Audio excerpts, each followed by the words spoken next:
Hi, everyone. Hi, everyone. We got our cup in the right direction. We got the gong in the right direction. And you know what? Just a couple of guys, Ryan and Doug Sprankle, checked out Retail Stories Podcast. Welcome back. Episode 14. We made it through 13. We're on 14. They haven't canceled us. Something must be going right. I just got a text. Hold on. No, yeah, we're good. Just a couple of guys going up against the corporate giants for the last 30 years with our father, our mother, our sister, our spouses, Our children, our dogs, outlaws, animals, in-laws, and everyone in between. And somehow, with the help of all of our followers, we've made it. And we continue to battle this day. Thanks for all the support out there. And thanks for supporting the cast on all the outlets. You know, YouTube, Facebook, X, TikTok, Instagram. paper, email. Yeah, all that fun stuff. Thanks for all the Billboards. support. Keep following us. Hit the follow button. Tell your friends about the cast. The more people get eyes on it, the better. Our great partners love it. And Doug, tell them about our great partners. Guys, in life, you need a partner that understands what you need. And what you need is genuine Pennsylvania skill games across the Commonwealth of Pennsylvania. Our headline sponsor, PA Skill Alliance, represents genuine skill games and the benefits they have for small businesses, return orders, fire companies, and all those out there that are trying to make their small rural community better through reinvestment. Guys, find more information out about genuine skill games. Go to www.paskillalliance.org for more information. And remember, it's skill, not luck, baby. Skill not luck, baby. This week, we like to say a little bit about what we're thinking each week, about what's happening in our lives each week. This week for me, as you can see, spring is upon us, almost. The groundhog said 6 weeks, but that was like 3 weeks ago. So we're halfway there, according to Punksy Phil. I'm glad you shaved a little bit. I'm going to be honest with you. I was at your daughter's birthday party, and I was like, who's this homeless guy that snuck into this party?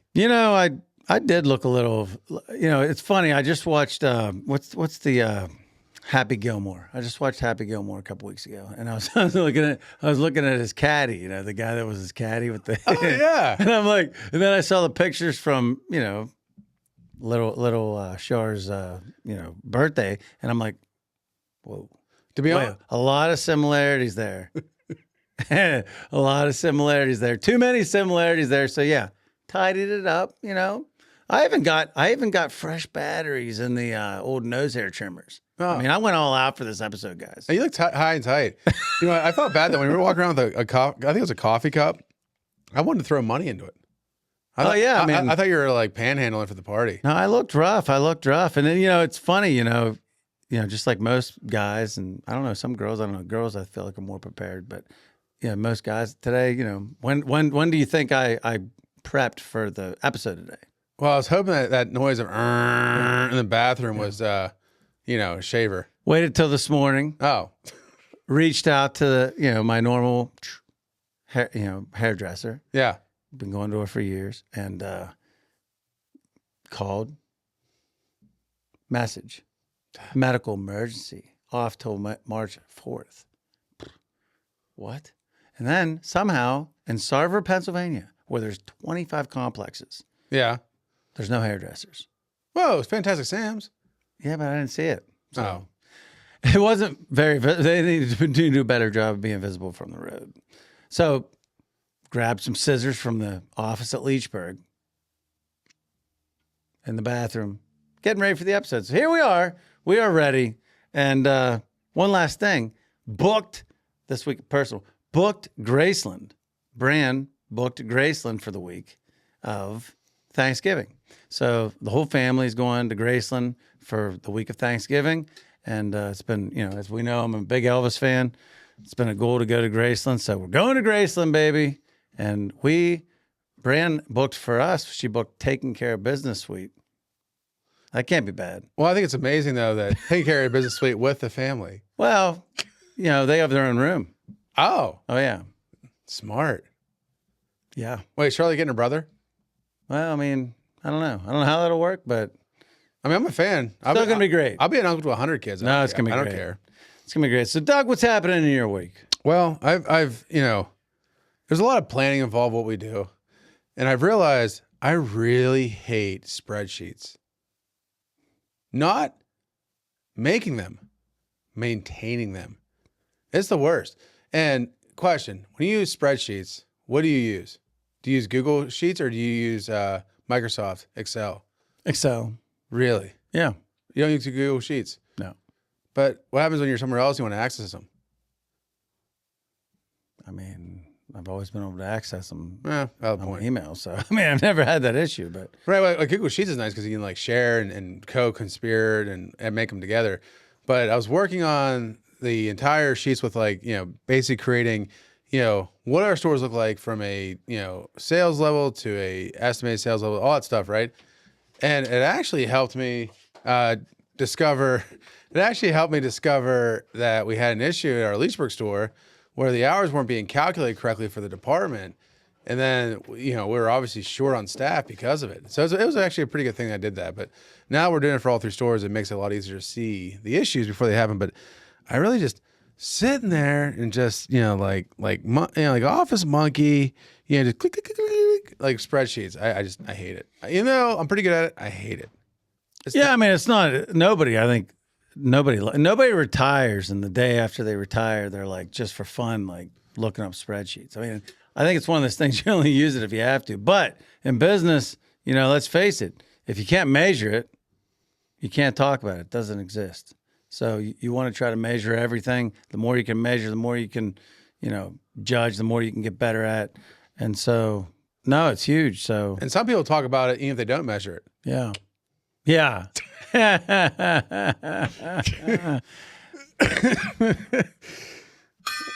Yeah. I couldn't resist. Spreadsheets. So, guys, this week in retail stereotype with Ryan.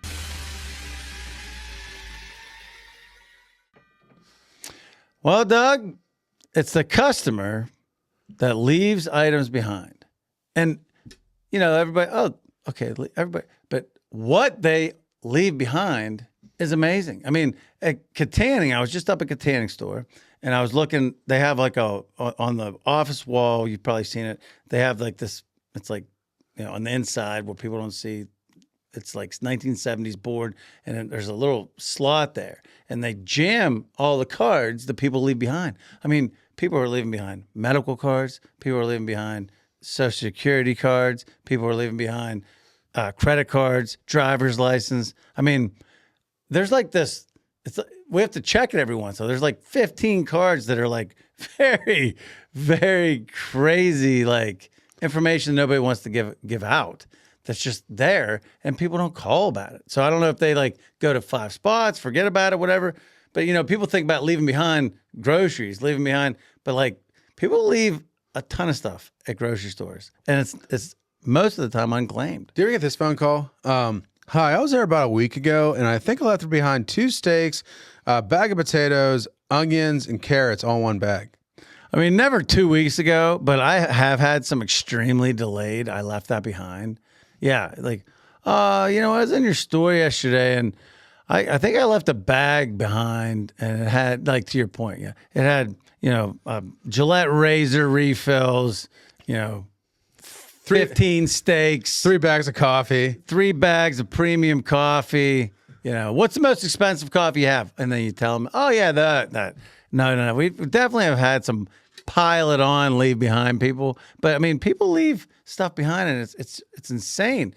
But the cards and the information is the craziest thing. How do you not call around to see, okay, you know what, I'm missing my driver's license. Like, are people just being like, oh, I just need to get a new one? They're not even calling to see, because we save all that stuff, obviously. And I like the customer that forgets they think they left it at their store but didn't. This happens all the time with like, hit and runs, as far as people like saying, my car got hit in your parking lot. You watch the video for 4 hours and figure out they didn't. Yeah. Or you're in your parking lot.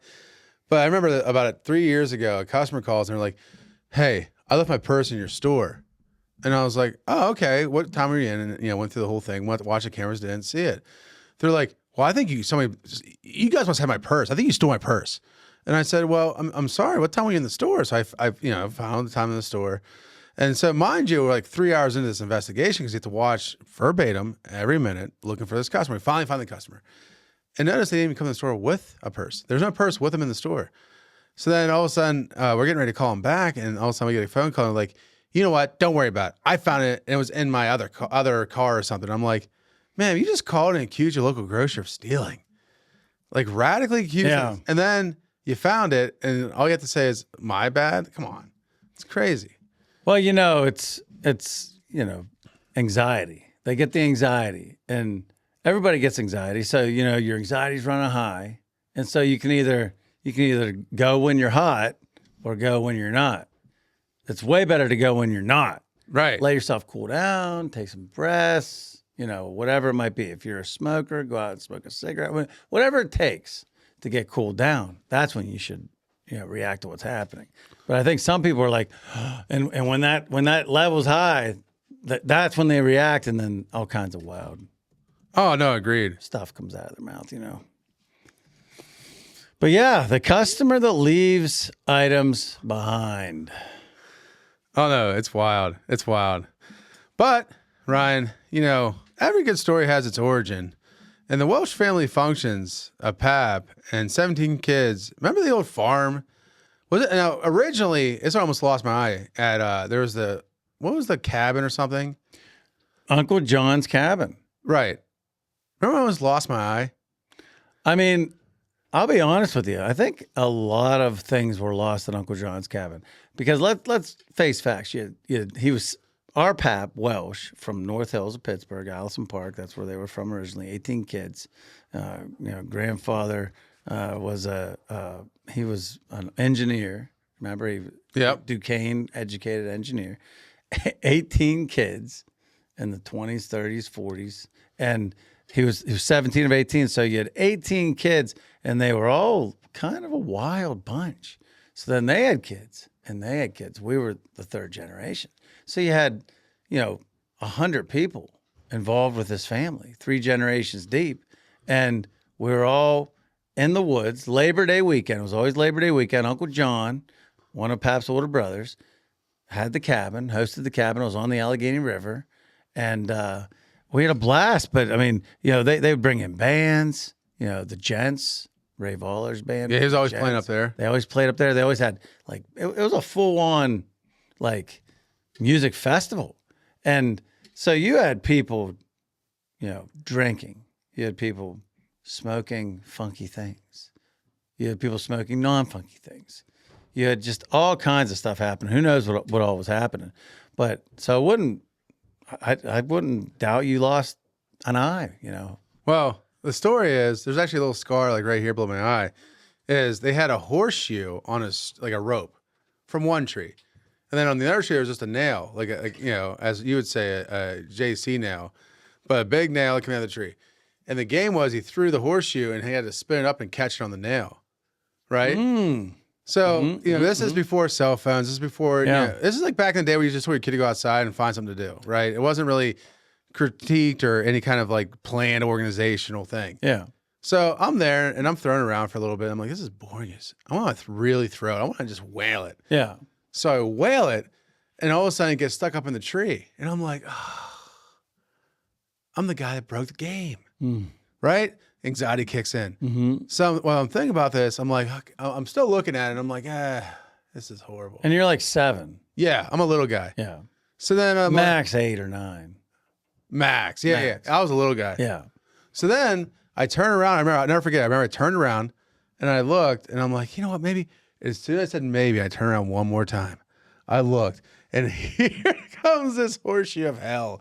Comes flying down and cracks me in my eye.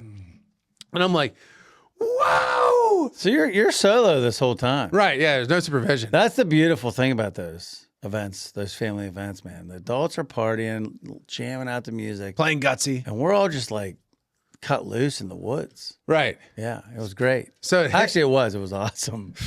So as you know, when you get cut real bad, it's hot, right? It's real hot. Yeah. It's almost instantaneously hot. Stinging. Yes. So all of a sudden I remember I was like, wow, it hurt. And it was hot. And then it went away. So I'm like, I could see. So I'm like, maybe I'm good. Like maybe it was just, figment of imagination, whatever. So I start walking through the campground, and all of a sudden all these little kids are like, and I'm like, what's going on? And another kid's like, and another kid went and cried to their mom. And I'm like, what? I reached up, and this whole flap was like loose, and I could feel it like rushing down my face. And like, I was like this, and I was like, whoa, that's a lot of blood. And I ran back, and the one, there's a million aunts, but one cousin aunt, whatever, was a nurse. And she was like, yeah, he probably needs stitches. And mom and dad were like, yeah, but that's just Friday. He'll be all right. We'll have him go to the hospital on Monday. Wrap it up. Yeah. So, I have a little scar because. We were trying to have a good time. Yeah. Every time we were trying to have a good time, this guy was bleeding all over the place. One time, everybody came over to the house. You were running down, and you went into a seizure, and you cracked your head, and it ruined the day for everybody. Oh, it was awful. How dare I? Remember the thrill of your first childhood game, maybe tic-tac-toe? Genuine Pennsylvania Skill Games captures that excitement, offering easy-to-play, win-every-time experiences at your favorite local spots. Imagine a game where a little skill consistently turns credits into cash prizes. A game you can enjoy with others and even help them win. No need to just imagine. Genuine Pennsylvania Skill Games, championed by the PA Skill Alliance, are real. Go to paskillalliance.org for more information.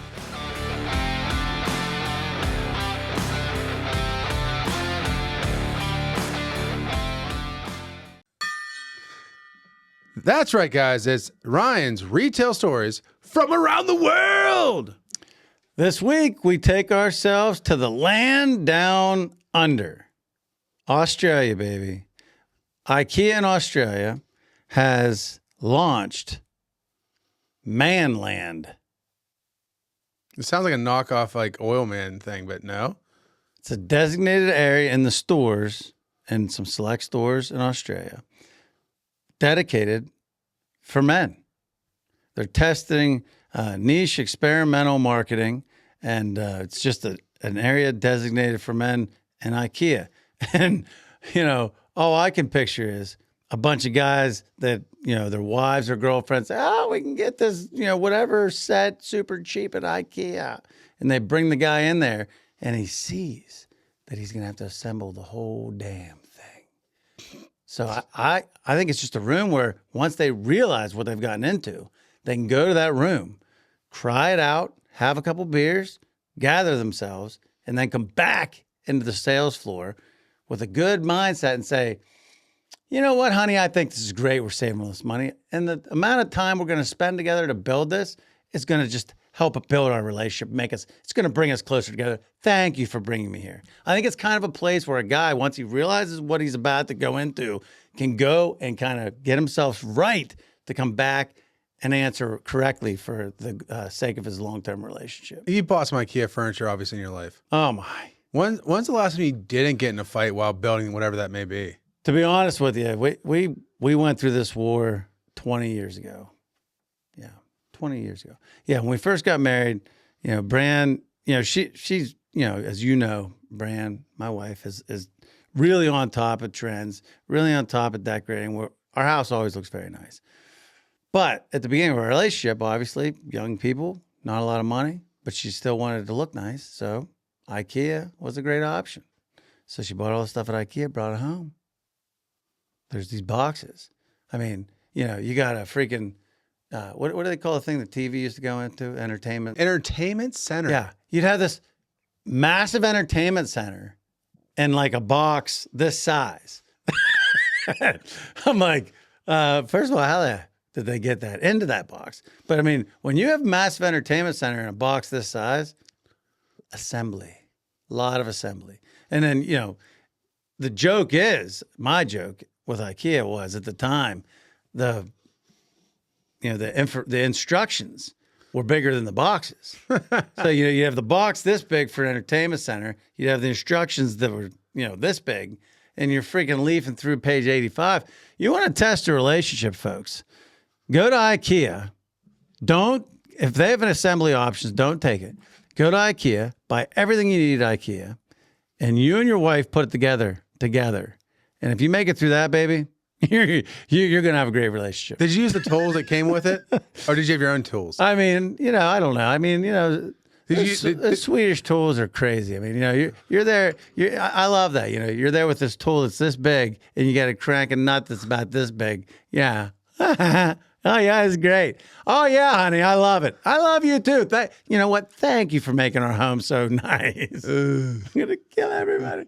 So they did actually come up with that. I'm not sure what it all entails, but it's ManLand, and it's kind of it's kind of different for Ikea because Ikea is normally on the other side of the situation. So I thought it'd be cool for ManLand. When I used to work in the boot store, I thought, how cool would it be if you walk into this like really woody, almost like the basement in Rounders, that kind of vibe. And you walked in and like the first area was like, all barbers, right? And then there was a bar there, so they could get like an old fashioned where you get a haircut, it'd be kind of cool. And I thought the next section would be like, you'd have like, a gun room where you can go look at guns or whatever the hottest thing is in that thing. But then there's a poker room off to your right. It'd be cool to have like the ultimate guy place where literally it's just like whatever you want to do for a couple hours with no like frills. Just like, this is what it is. This is what you get to do. This is everything you like to do. Strip down, cool vibe. And it's a club where you pay to get in. Like as far as like an ongoing like membership. I mean, that sounds awesome. That one boot company that's down at the mall, down at Ross Park Mall, Pittsburgh, the North Hills. Lucchese. What's some other Western boots? Justin? No, there's a store though, and Dan Boots. They put a bar in there. Oh, did they? Yeah, I can't think of. It's not Lucchese, but it's Boot Barn. No, it's like a Blackjack. Oh, here we go. Tecovas. This is why you get a producer, everybody. Tecovas. Oh, they're Is that how great you say boots. it? Yeah. Tecovas. Do you know what makes their boots great? There's a bar, and amazing. and they're like not shine, but they'll do whatever to your boots. Treat your boots. Go get your shine box. No, seriously, you get up on the thing, you have your drink, you're watching people walk by, people are messing with your boots. Touching your feet. You buy boots. Yeah, Tecovas. Do you know why Tecovas became successful? No. So traditionally, Western boots have a 2 to 3 inch heel on the back. It's cowboy boots, right? Yeah. And a pretty narrow toe. Mm-hmm. They sell predominantly called ropers. So ropers are, they think of the roping cowboy.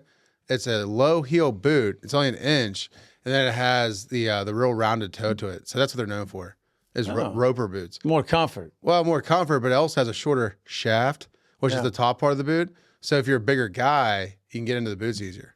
So tall guys shop Tecovas. Chubby guys. Tall, chubby guys. Chubby, rich guys. Yeah. Yeah. So the rest of us go with other boots because we go to Ariat. One of the benefits of wearing cowboy boots, Western boots, is that, let's say you're 5'10", I'm 5'10". Well, that evening I'm 6'1", baby. I mean, at least 6 foot. I'm 6'4", baby. You know what I'm saying though? Yeah. Like that's one of the benefits. So yeah, if you're a tall, chubby guy and you're looking for a place to have a good time, have a couple beers, get waxed. You go down to Tecovas and have a good time. And no, they didn't sponsor us, but hey, we're always looking for sponsors. I do like cowboy boots. Yeah. So this week, guys, it's time for that segment. This week, boom, in retail history with Doug. All I gotta say is ice, ice, baby. Dun, dun, dun, dun, dun, dun, dun. Although Vanilla Ice wasn't born in Florida, he was raised in Florida. But another one who's inspired this week's retail history is another Floridian, John Goree. Hope I pronounced that right. But John was a vendor, but he was actually a physician back. Here's a fun fact. When do you think commercial refrigeration was created? We use it every day. It's our biggest nightmare, refrigeration. They were using ice boxes early 1900s. So I would guess like 1925. No. Good old John came off the bench in 1840 and created commercial refrigeration. So he was more than an inventor. He was a physician. He lived in the sweltering heat of Florida. Now, mind you, this is before, imagine living in Florida and there's no air conditioning. It's sweltering. It's hot. You're wearing banana hammocks or banana shirts every day. Well, there's a reason there was only like 400,000 people that lived there and up until like 1950. Right. Yeah. Let's face it, a Western Pennsylvania summer can be. Florida is a whole different level. Oh yeah, no. Pennsylvania's just a tasting of it. So you're familiar with the word bad air is what he's trying to cure. So bad air was basically back then. This is before all the technologies and research hospitals and everything else, or the monkeys. He was there with his yellow fever and malaria problems and epidemics, and so he realized that the colder it was for the patient, the less the symptoms would show. So he, at the time, was frustrated with because back then, to get ice, they shipped it down from basically the Arctic Circle in train cars packed in sawdust. That's how they got their ice. And so they'd use that with a fan to, blow cold air into a room, and that was original refrigeration. So he basically realized that if he, created this cold technology, he could have ice year round without a problem. So he realized the compression of compressed air, which makes it hot, right? So you compress the air, makes it hot because it makes all the air particles start moving real fast, creates heat. Then he realized that if he would put the compressed air through cold by running it through pipes submerged in water, it would make that compressed air now cold, right? Your coil, your original coil. So then the expansion of the cold air was allowed to expand rapidly. The expansion absorbed the heat from the surrounding brine, salt water, lowering the temperature of the brine well below freezing. So then it made the freezing water freezing because it was salt, which has a lower temperature of freezing. So then he placed the containers of fresh water into super cold brine to make blocks of ice. That's the first commercial refrigeration. Wow. So some fun facts. So the blasphemy charge was when Gorey sought funding, he faced heavy opposition from the Ice King Frederick Tudor, who owned the nation's largest ice monopoly, smeared him in all the press, messed him up in New York Times, or one New York newspaper even called him a crank. So he had that going against him. Basically, the biggest ice producer realized that you don't need your ice anymore from the lakes. You can literally just make it yourself. And then he actually did his patent in May 6th of 1851. And then basically to prove this machine worked, he demonstrated at Bastille Day in 1848 in France, and which he basically showed that you can make artificial ice on the spot. Although he did die penniless. Have you ever been to the Statuary Hall in the U.S. Capitol? No. So the Capitol building, there's down below, there's underneath the rotunda and everything else. There's every state delivers 2 statues, and they display it in the hall. And excuse me, John Gorey's statue is representative for Florida in that hall right now. Huh. Yeah. Well, it's not shocking that a guy from Florida would be the guy that develops that because, let's face it, you're down there. You're constantly reminded by the elements of the need for cooler situations. It's toasty. It's very toasty. It's very toasty. But, the ice guy, man, he was short-sighted, too. He obviously didn't see the future because, look at ice is still a multi-billion-dollar industry. Ice is everywhere. So I know some retailers that literally have their own ice production. Yeah. They're at their beach. They have Look at Kona Ice. Kona Ice. Kona Ice. Our friends down at Bullino's. Yeah. They have their own ice facility. Yeah. Shout out Nixon. The guy spending all his time trying to ruin this guy. Instead, he should have just been focusing on the future and how to evolve. Just like he should have bought him out. Should have done what Rockefeller did. Rockefeller when they started coming up with electricity, he knew that they weren't going to use as much. What was the gas they were using for the lighting at the time? Natural gas? No. What? Kerosene? Yes. That's not gas. Well, whatever. They were using the kerosene. They weren't going to use the kerosene. He saw that. So what did he do? Figured out the byproduct of kerosene was Electricity. No, gasoline. Gasoline that they were just throwing out. Oh, yeah. So then he's like, we could probably do something with this. Yeah, you can do something with gasoline. I think we've all figured out what to do with it since then. But my point is that's why John Rockefeller is that guy. And that's why a guy who you just mentioned I never heard of is that guy. Because he was too busy trying to ripping that guy down instead of trying to evolve. Rockefeller's like, oh, okay, if somebody's coming up with this, what can I do with this? Do you know who has one of the highest fuel tax in the country? Pennsylvania. Oh, I know. Every time I go to Ohio for anything, I'm like, whoa, wait. I think, sir, I think your sign's wrong. Yeah. No, sir, trust me. Gas is like $25 a gallon. No, it's not. It's like $3. Oh. A whole new world. Yeah. Western PA Blues, baby. PA Skill players seek genuine PA Skill games. How can you tell the real from the imitation? The PA Skill Alliance offers a 4-step identification process to help you find genuine PA Skill games. 1. Check for logos. Does the machine display official Pennsylvania Skill Game logos? 2. Look for Powered by Pacematic. Is it Powered by Pacematic visible on the game's case? 3. Assess business reputation. Is the game a reputable business? Genuine PA Skill games were not intended to be standalone businesses. 4. Examine game style. Is it a tic-tac-toe style game that offers the option to win every time? Help combat fraudulent skill games by exclusively playing genuine PA Skill Alliance supported games. Discover more at paskillalliance.org. Ryan's retail story this week is pretty close to home. Yeah, you know, sometimes we like to mix it up, and this time it's not going to be really like a traditional retail store story, but it's a great story. It's a family story. And our pap, as we've mentioned before, our pap Sprankle, Charlie Sprankle, CL they called him, he was World War II, Sergeant World War II. He was 101st Airborne Division, made 11 jumps in active combat, got a battle star for the Battle of the Bulge, got 2 Purple Hearts. We're very proud of his service. And, but what led to his service, we've said before, our family, we've always been kind of on the edge. And Pap Sprankle's dad, great Pap Sprankle, was a World War I veteran, but he was kind of a feisty little guy, Zachariah Sprankle. And Zachariah was, he was a butcher, but he was also a horse and, cow. He was a trader. So he would trade livestock. And so once Pap Sprankle got old enough, once he got 16, 17, he started helping great-grandfather in the livestock trading business.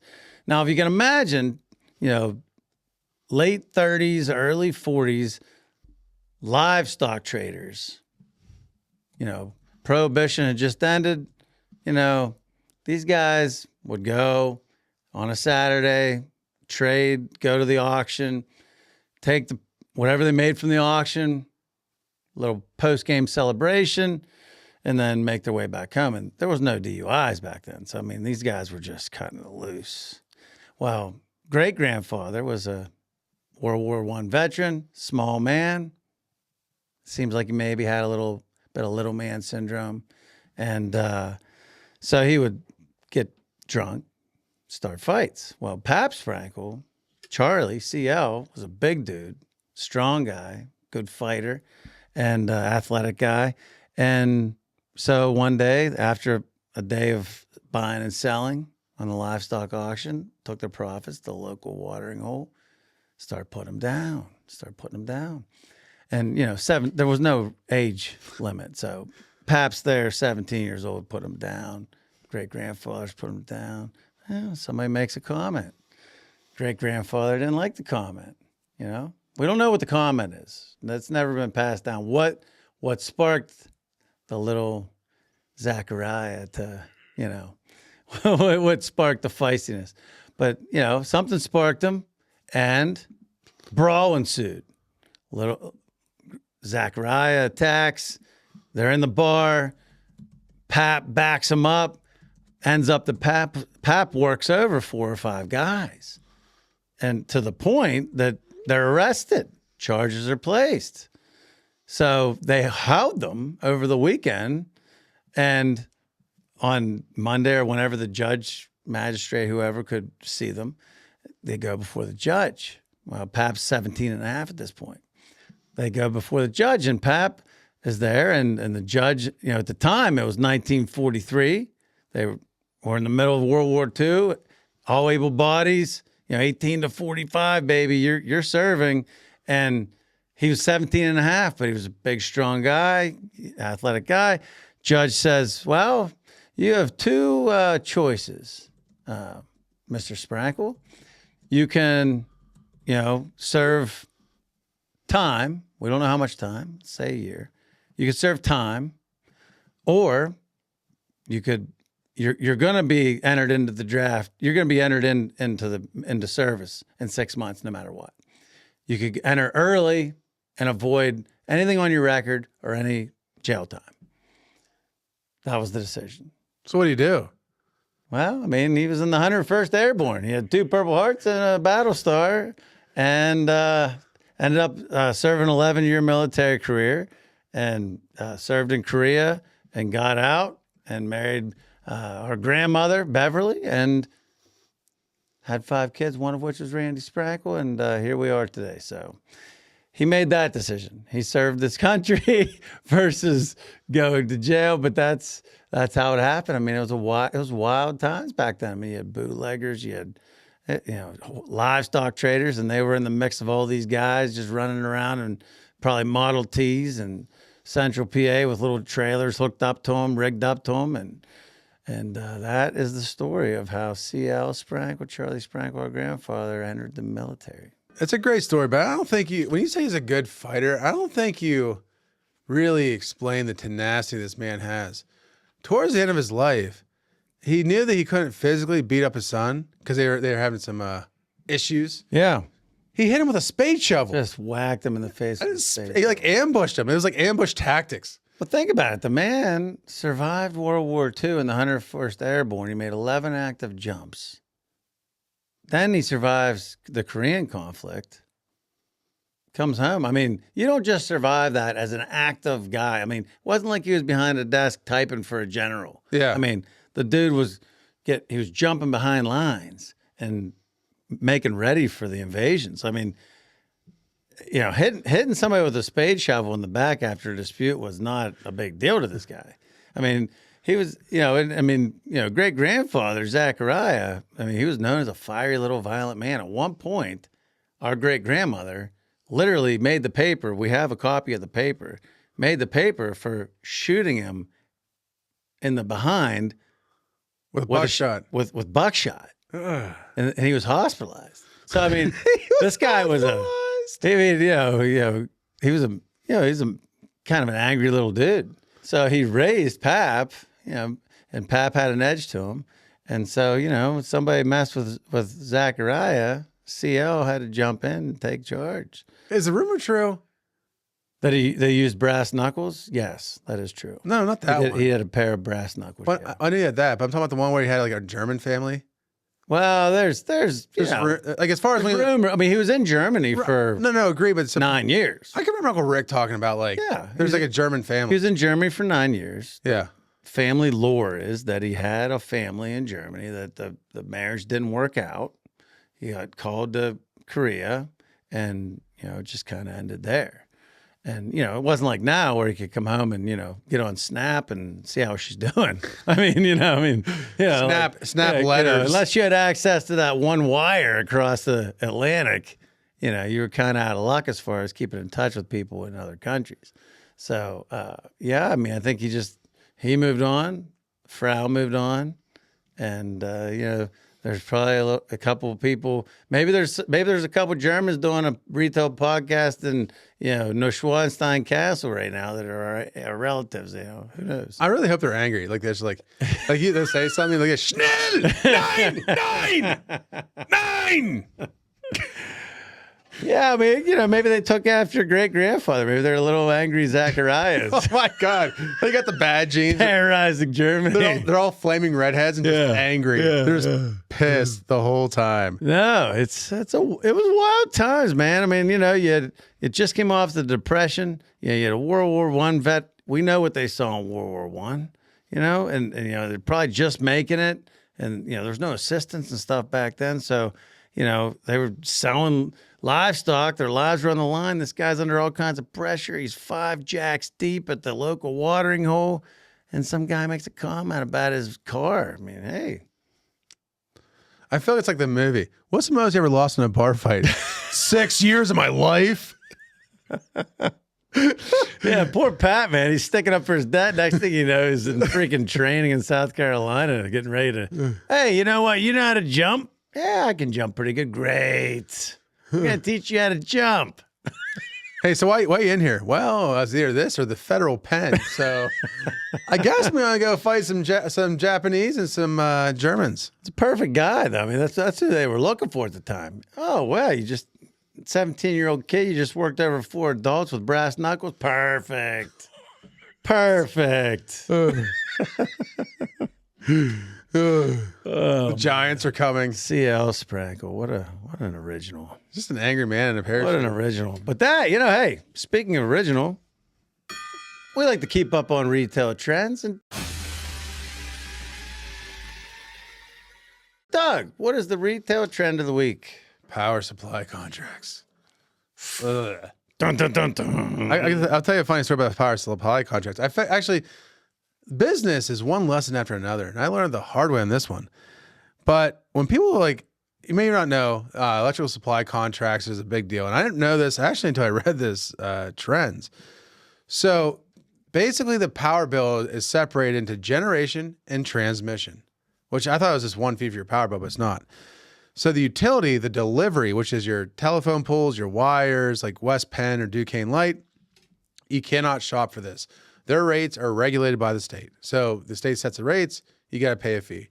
Then Pennsylvania is unregulated. So then we have supplier generation, which is where the power comes from, the electrons, right? In a deregulated state like Pennsylvania, you have the right to shop around for your rates.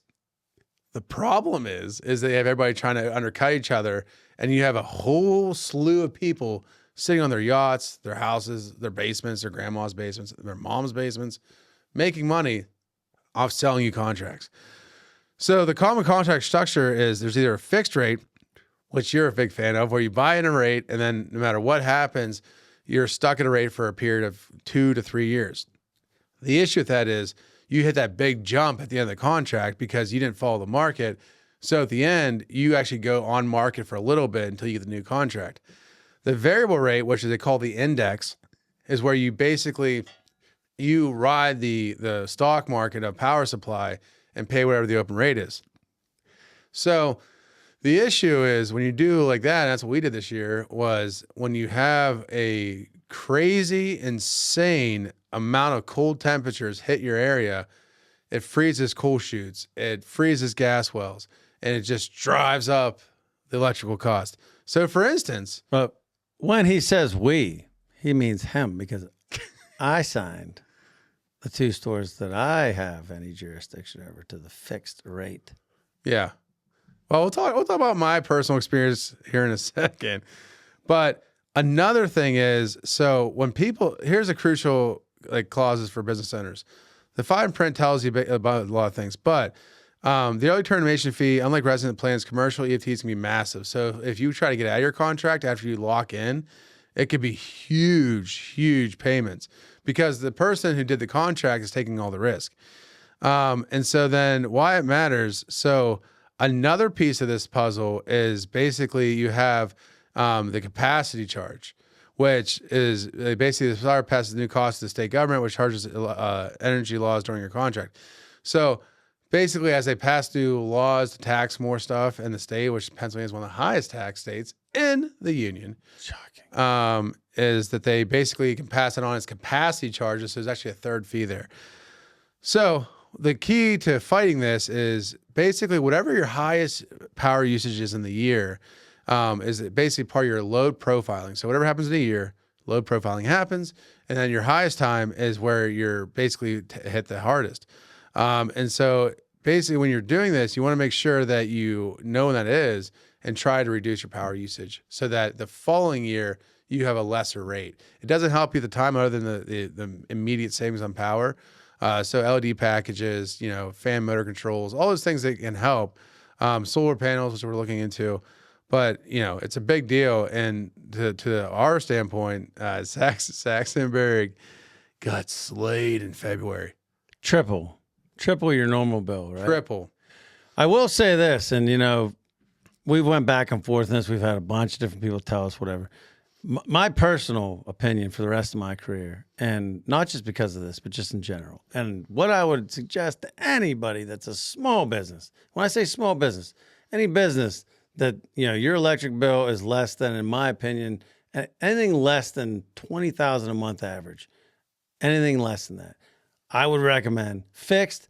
I'd recommend sign early to a great rate and sign as long as you can. Like the last one we signed was it was a 4-year agreement. It's good till 2030. Unsolicited advice. It's unsolicited advice, but I'm telling you, man, because that is peace of mind. You're not worried about it. You're not worried about gambling.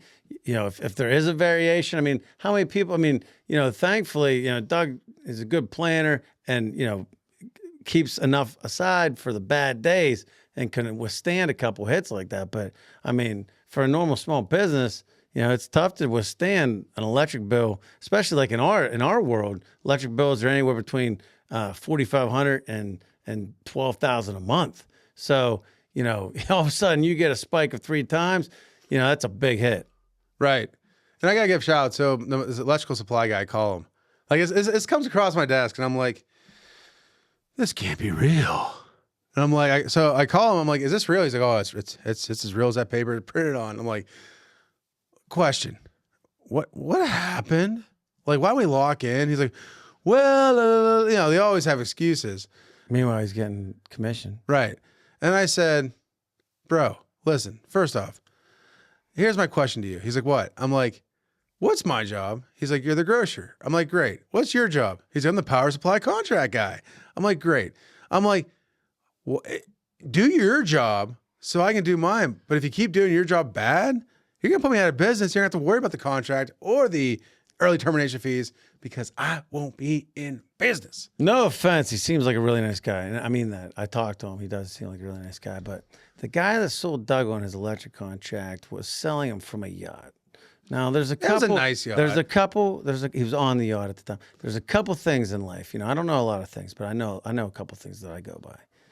I'm never going to buy something off a guy with a yacht because the guy with the yacht has a lot of money because working Joes like us, you, everybody else, we work and we give the guy the money for the yacht. So if a guy's got a yacht, I like to have a guy that's successful representing me. But if he's got a yacht, that's a little above my pay grade. So I try to avoid that. And to be honest with you, that drew a red flag. When he couldn't understand us because the Wi-Fi on the yacht was a little off, I'm like, okay, I don't know. Well, hopefully now he can afford. I don't know if this guy's for me. Yeah. Anyway, yeah, that's power contracts. That was awful. Never buy electric from a guy on a yacht. Oh my God. Just saying. That's like the biggest Yinzer thing ever. No offense. No offense to the guy with the yacht because he's a nice guy. But now let's put it this way. The yacht was so big it actually had rooms. I'm giving all kinds of advice today, Unsolicited. Lock in your contracts and don't buy from a guy on a yacht. I feel like you should be on Wolf of Wall Street. Yeah. Buy in early and now. Yeah.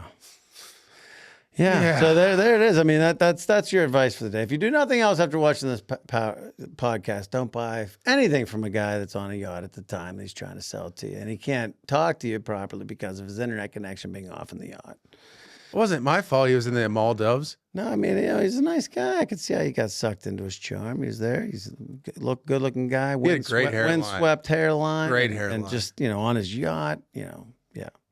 But now, it is time for Doug's Retail Story of the Week. And I did look ahead, and this is one of my personal favorites. So we all have brushes with greatness. Things happen in our lives. And, back when we were still developing our social media platform, which, we're still doing it today. But our social media platform is being developed. We noticed that we were kind of leading the charge on a national level for independent grocers and then how they go to market. At the time, you still had your paper ad, you had your newspaper ad, you had different ads, but nobody was really pushing social like we were. So, the warehouse that was representing us at the time, saw the value in what we were doing, and they were trying to build a program where they basically help independent retailers continue the operation. They noticed horrible drop-offs, sellouts, basically stores disappearing off their payroll. Not payroll, but their customer roll. So, if you think about it, a grocery store buys a lot of groceries. So if you lose a couple in an area, I mean, it could be millions of dollars a month. So they brought in Martin Lindstrom, a world-renowned expert brand and psychologist who talks about, basically being a better brand. He has been on Project Runway. I mean, the guy's been everywhere. He helped Lego reestablish themselves. He helped Disney. He's just been all around. So, when we were, I remember we were invited. It was like Clans Died meeting. They're like, hey, we need you guys to come down. You need to come down to Hickory. We're going to put you in a back room and we're going to have a session where we talk about the plans of the future and we work out a few ideas. So we go to this meeting and Ron and I are sitting there and, Ron and I, we're younger. So I was mid 30s, you're late 30s, early 40s. And we was just me and you. So like, dude, let's get a Mustang. We were at the airport. We're like, let's get a Mustang. And we're bigger. I'm a bigger guy. So, I mean, that's already tight. So we get this red fire Mustang. And we flew into Charlotte and Hickory's about an hour north. So we rip up in this Mustang. And for those of you who don't understand, Ryan is not the best of drivers. I've seen you personally commit 40 traffic violations on the way to Pittsburgh and only get pulled over on the way home at our hometown. So like, it's always questionable. So that day it was raining and you're ripping. I think you're doing 92. And when I asked you about it, you're like, well, you know what, Doug? As long as I stay in my lane and it's a express highway, we should be good. So we get there in like 45 minutes into Hickory. So we get in there and we're in the meeting and they get through all this stuff. And then Martin, part of the thing is reward to they had a couple of other independent grocers there. Part of the thing is Martin would spend 10 minutes with everybody talking about your brand. And I remember Ryan was there and you were there and you were like, hey, so, here's what we do. And he's like, that's good. He's like, so what's your mantra? What's your, all those guys are like, what's your thing? And you were like, hashtag save on meat. And he was like, no. He's like, what's your thing? Why do people want to shop your store over every other competitor? And you're like, because we can't do it without them. He's like, that's it. He's like, and you're like, well, I say at the end of every video, he's like, say it more. You're like, but people are gonna get nauseous and they don't want to hear it. He's like, say it more. He's like, you say it until they pop, they throw up. And I remember that. I'm like, yeah, let's do that. So then the meeting kind of goes and the box lunches and everything else, and they let us loose. And so I remember walking out to the parking lot, and the owner of of this wholesaler company is driving off on literally, I think it was a Hyundai Kia, or whatever. It was like it drives off in a Kia, like the Gold Digger song. It's so funny. Billionaire driving off in a Kia. And all of a sudden, Martin was like, hey, do you guys mind if I ride with you to the airport? I'm like, we're going to take the guy that we all flew down to Hickory for. We're going to shove him in the back of this Mustang and then a rainstorm and let Ryan drive to the airport. So we're in the car. And I mean, like Ryan's like, he's cutting people off. He's outrunning police officers. I think 2 people had to go into the berm. I mean, it was a wild ride. And meanwhile, I'm trying to hold composure. And Martin's like, and I think he's Swedish. He's like, all right, boys, we're going to talk about your future. It's going to be great. We're going to do this thing. We're going to have a pilot episode. And Ron's like, this sounds great. And I mean, literally it was the most terrifying and coolest moment of my life.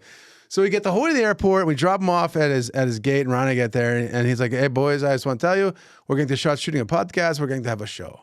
And I was like, wow, a show. We're going to be like the Pawn Star Redneck Grocers. This is great. So we're all excited. And this is like early 2020. And for all you know, all of a sudden, we start shooting. We start shooting episodes. At this point, we didn't have Saxonburg yet, so we're getting Saxonburg ready. And then March 16th happens, where the White House issues 15 days to slow the spread. And then not too long after, the 17th, Pennsylvania closed down the state. So COVID hits full bore.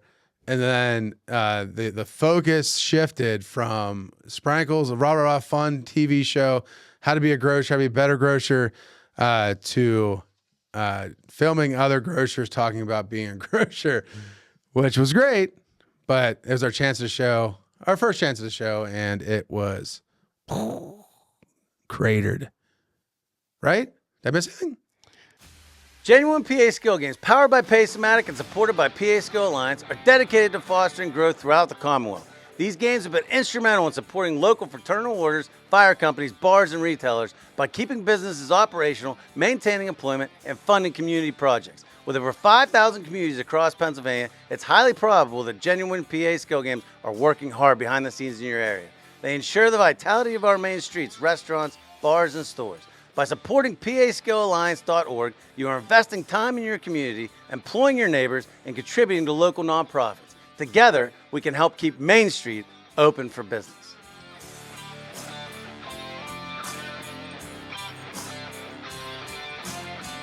No, I mean, you hit it on the head. I mean, it was a crazy opportunity.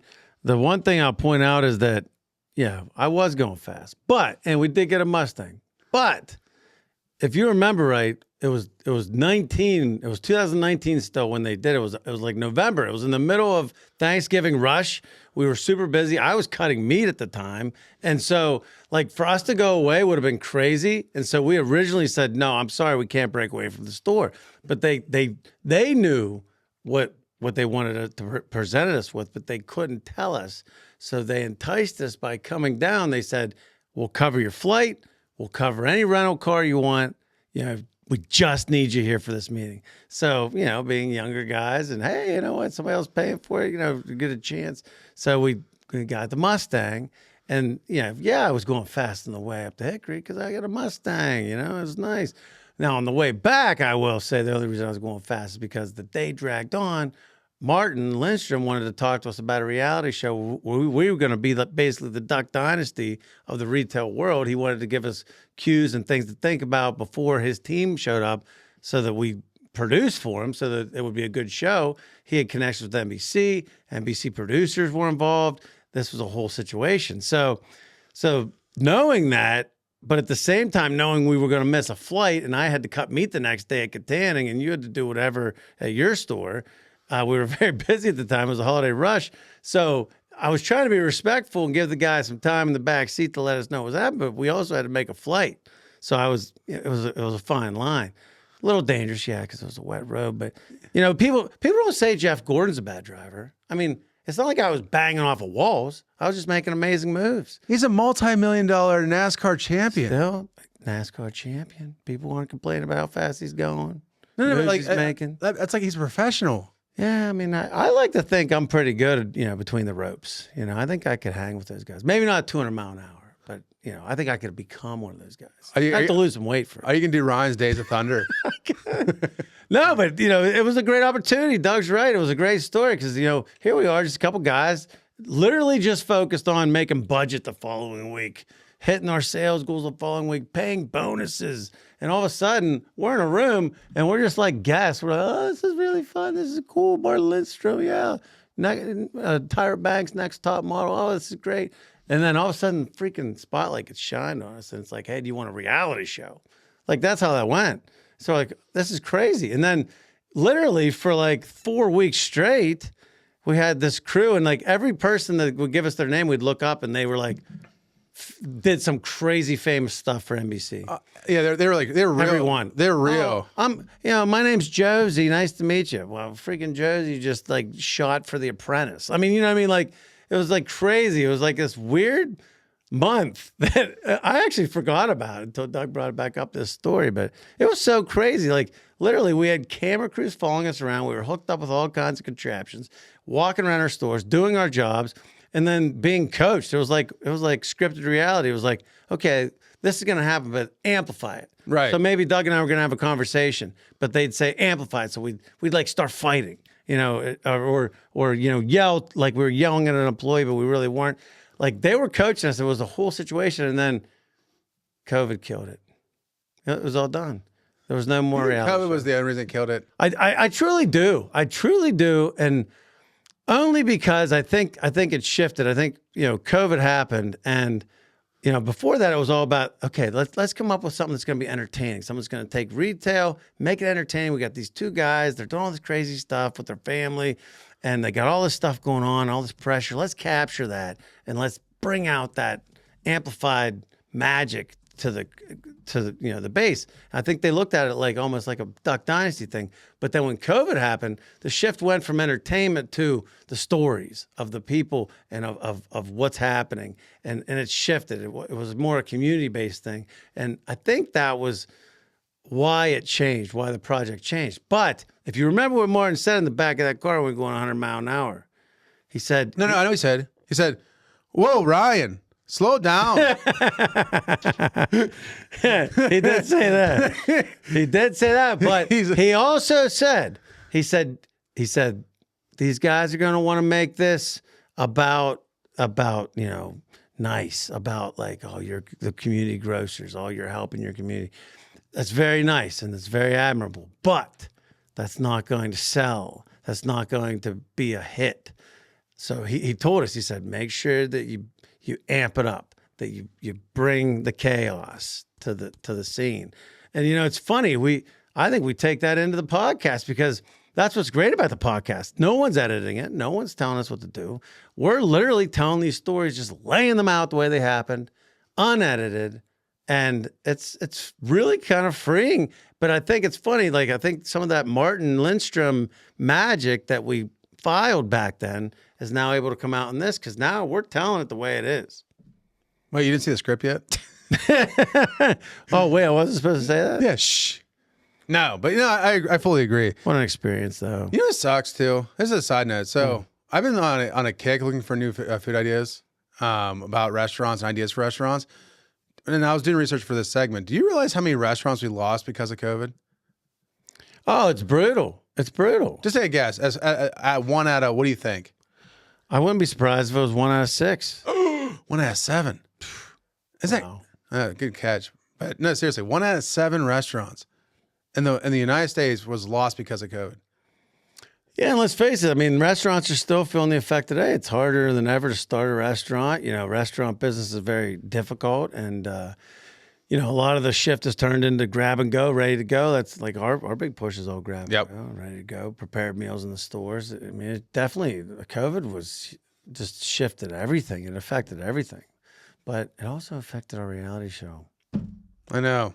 I mean, but we always have the story, you know, hey, just a couple guys and a random Mustang that we didn't pay for, Martin Lindstrom in the back of the seat telling us about our reality show. You know, it's still fun to dream. It's fun to dream it. We still can think about it. It's a reminder. It's almost happened. That's a reminder, though.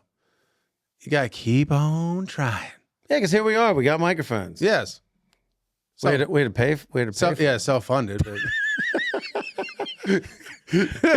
We got them, baby. Yeah. Nobody's taking my microphone. You know what? You can take everything my else. show, but you can never take my microphone. You can take everything from me, but this microphone's staying here. They're not going to take away from us, though. Our love of genuine skill games across the Commonwealth of Pennsylvania and our friends and sponsors at paskillalliance.org, representing local fraternal orders, fire companies, small businesses like us, and helping us create opportunities for others in the Commonwealth. Thank you so much, guys. Check them out at paskillalliance.org. And to everyone else, thank you so much for checking the podcast out. Like, share, follow, and check us out on all platforms. We can't do without you. Come and see us. Woo!